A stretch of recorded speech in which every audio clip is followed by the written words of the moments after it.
আসসালামু আলাইকুম। আজকের এই বেবি ফ্রকটি তৈরি করছি খুবই সহজে এবং এক কালার কাপড় দিয়ে ডিজাইন করতে পারবেন। তো এই ড্রেসটি দেখার জন্য প্রথম থেকে শেষ পর্যন্ত আমার ভিডিওর সাথেই থাকবেন। জামাটা ডিজাইন করার জন্য এখানে আমি কাপড় নিয়েছি 1 গজ 2 গিরা পরিমাণ। তো আপনারা চাইলে আরও বড় বয়সী বাচ্চাদের জন্য তৈরি করতে চাইলে আরও বেশি কাপড় নিতে পারেন। আমি এখানে 4 থেকে 3.5 বছরের বাচ্চার জন্য তৈরি করেছি। প্রথমে এখানে 4 পিস কাপড় নিয়েছি। কাপড়টাকে আমি প্রথমে ভাঁজ দিয়ে নিয়েছি। তো এখানে 2 ইঞ্চি নিচ্ছি গলার জন্য, 3.5 ইঞ্চি নিচ্ছি কাঁধের জন্য এবং আর্মহোলের জন্য নিচ্ছি 5 ইঞ্চি। বডির যে অংশ সেটা নিচ্ছি 6.5 ইঞ্চি পরিমাণ এবং পেটের দিকে নিচ্ছি 6 ইঞ্চি পরিমাণ। 1 ইঞ্চি নিচ্ছি আমরা এক্সট্রা সেলাই মার্জিন হিসাবে, যেটা আমাদের বাড়তি অংশ হিসেবে থাকবে। এবং গলার যে লেন্থ সেটা নিচ্ছি আমরা এখানে 4 ইঞ্চি পরিমাণ। আমরা ব্যাক পার্ট এবং ফ্রন্ট পার্ট সেম দিব। এখন প্রত্যেকটা দাগ অনুযায়ী কাটিং করে নিয়েছি। এখন আমরা নিচে ঘের অংশটা মেজারমেন্ট করে নিব। এখানে আমি তো কাপড় নিয়েছি 2 হাত পরিমাণ। নিচের যে ঘের অংশটা সেটা নিয়েছি আমরা 17 ইঞ্চি পরিমাণ লং। পাশে আমাদের 2টা কাপড় নেওয়ার পর যতটুকু লেন্থ বা কুচি হয় ততটুকুই নিয়েছি। এখন টপ পার্টটা ডিজাইন করার জন্য এক সাইড থেকে ধরে আমরা 12.5 ইঞ্চিতে এখান পর্যন্ত আমরা কুচিটা দিব। তো সেই জন্য এখানে আমি 12.5 ইঞ্চি কর্নার থেকে মিলিয়ে নিয়েছি।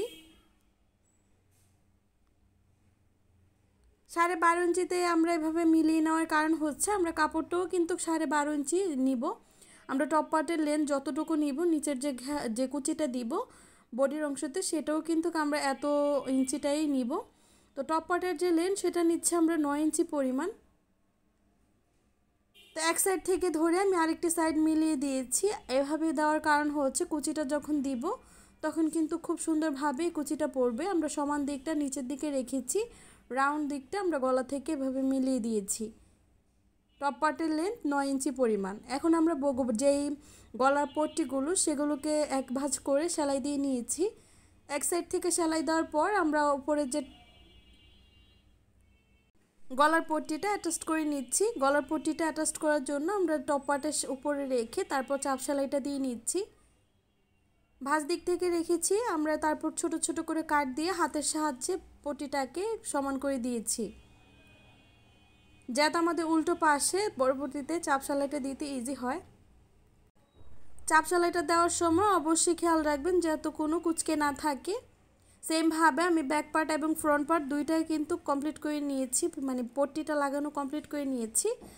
এখন সামনের দিকে যে টপ পার্টের ডিজাইনটা করব, তো সেই জন্য এক সাইড থেকে আমরা এভাবে কুচিগুলো দিয়ে নিয়েছি। আর্মহোলটা কিন্তু আমরা বডির টপ পার্টের সাথে কাটিংটা করে নিয়েছি। আর্মহোল সাইড থেকে এবং বডির যে নিচের অংশটা থেকে আমরা এভাবে দুই সাইড থেকে কুচিটা দিয়ে নিয়েছি। এখন যেহেতু আমরা সামনের দিকটা কোনো সেলাই দিতে পারবো না, তো সেই জন্য এটার উপর থেকে একটি রেড কালারের লেস বসিয়ে দিচ্ছি। মাজার দিকে আমাদের কোনো লেস জয়েনিং করতে হবে না, শুধু এই উপর থেকে যাতে আমরা সেলাইটাকে আটকাতে পারি বা লুকাতে পারি সেজন্য কিন্তু এই লেসটা ব্যবহার করছি। লেসটা ব্যবহার করার সময় অবশ্যই কুচিগুলো চাপ দিয়ে ধরে তারপর উপর থেকে সেলাইটা দিয়ে নিব।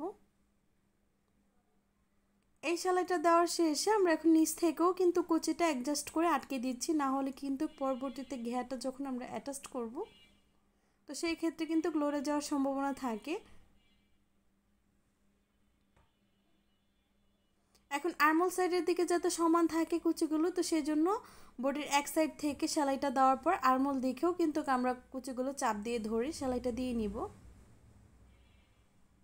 এই সেলাইটা দেওয়া হয়ে গেলে আমাদের টপ পার্টের যে ডিজাইনটা সেটা কিন্তু কমপ্লিট হয়ে গিয়েছে। আমরা এখন কাঁধের অংশগুলোকে জয়েনিং করে নিব। কাঁধের অংশগুলোকে জয়েনিং করার জন্য আমরা ফ্রন্ট পার্টগুলো বা ভালো দিকগুলো বা ভাঁজ দিকগুলো ভিতরের দিকে রেখে তারপর কিন্তু কাঁধের অংশগুলোকে জয়েনিং করে নিচ্ছি। তার মানে আমরা উল্টো পাশে আমরা উল্টো দিকগুলো বাইরের দিকে রেখেছি। দুই সাইডের কাঁধের অংশগুলোকে জয়েনিং করা শেষে আমাদের কাজ এখন হাতার যে আর্মহোল সাইডে পাইপিং জয়েনিং করব। পাইপিংগুলো আমি জয়েনিং করছি খুবই সহজে আর খুব আনকমন ভাবে।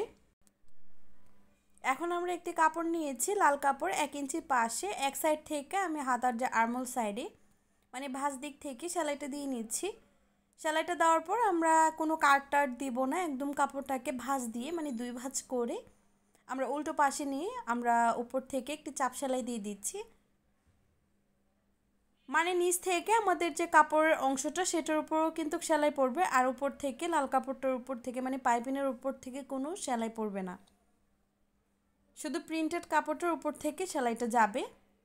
সেমভাবে আমি 2টি আর্মহোলের অংশতেই কিন্তু পাইপিনগুলো জয়েনিং করে নিয়েছি। জয়েনিং করার পর আমরা বডি মেজারমেন্ট অনুযায়ী এখানে সেলাইটা দিয়ে দিচ্ছি। বডির এক সাইড থেকে সেলাই করে নিয়েছি এবং নিচের যে ঘের অংশ 2টি অংশ আমরা এক সাইড থেকে জয়েনিং করে নিয়েছি। জয়েনিং করার পর নিচ থেকে দামানের পোর্শনটাও আমরা সেলাই করে নিচ্ছি। আপনারা চাইলে একদম চিকন করে সেলাইটা দিতে পারেন, সেক্ষেত্রে ডেউ ডেউ খেয়ে থাকবে। আর এখানে যেহেতু আমি স্কিন প্রিন্ট কাপড় ব্যবহার করছি সেই ক্ষেত্রে কিন্তু কুঁচকে যাওয়ার সম্ভাবনা থাকে, আপনারা চাইলে নর্মাল প্রিন্টও নিতে পারেন। নিচের দামানের পোর্শনগুলো সেলাই করা শেষে আমাদের কাজ এখন মাজার যে ঘের অংশটা সেটাতে কুচি দিয়ে নেওয়া। এই কুচিটা দেওয়া খুবই ইজিভাবে আমি দিচ্ছি, এভাবে আমার খুব সহজ মনে হয়। আপনারা চাইলে আপনার কাছে যেভাবে কুচি সহজ মনে হয় সেভাবেই দিতে পারেন। কুচিগুলো দেওয়া কমপ্লিট হয়ে গিয়েছে। এখন আমাদের কাজ যে দামানের পোর্শন থেকে উপরে ঘের পর্যন্ত আমরা সেলাইটা দিয়ে নিব।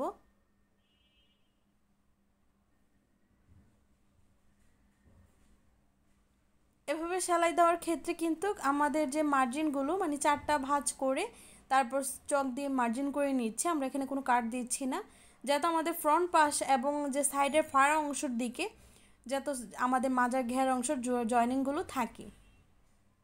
তো আমরা এখন ভাঁজ দিক থেকে ভিতরের দিকে টপ পার্টের ভাঁজ দিকটা রেখে এবং যেই উল্টো পাশটা আমরা ভিতর দিকে রেখেছি। এভাবে পুরো মাজাটাতে আমরা ঘুরিয়ে ঘুরিয়ে কভার আপ করে দিচ্ছি। মাজাতে একটি সেলাই দিব না, আমরা ডাবল সেলাই দিব, মানে 2বারের সেলাইটা দেওয়ার পর আমাদের যে জামার যে ঘের অংশটা সেটা অ্যাডজাস্ট করা হয়ে গিয়েছে। আপনারা যদি এই মাজার যে অংশটা লাগানোটা বুঝতে না পারেন অবশ্যই আমাকে কমেন্ট করে জানাবেন, আমি আপনাদেরকে বুঝিয়ে দেওয়ার চেষ্টা করব। জামাটা তৈরি হয়ে গিয়েছে আর আপনাদেরকে তো আমি থাম্বনেলে দেখিয়ে দিয়েছি কিভাবে বাচ্চাদের পরলে কেমন লাগবে লুকটা, তারপর আপনাদেরকে ভালোভাবে দেখিয়ে দিচ্ছি। এই হচ্ছে জামাটার যে ড্রেসের লুক। আশা করছি আপনাদের কাছে আজকের এই ভিডিওটি ভালো লেগেছে। ভালো লেগে থাকলে ভিডিওটিতে like, comment, share and subscribe করে দিবেন। আরও কোন ধরনের ভিডিও দেখতে চান সেটাও আমাকে কিন্তু কমেন্ট বক্সে জানিয়ে দিবেন। আজকের মতো এখানে বিদায় নিব। আল্লাহ হাফেজ, আসসালামু আলাইকুম।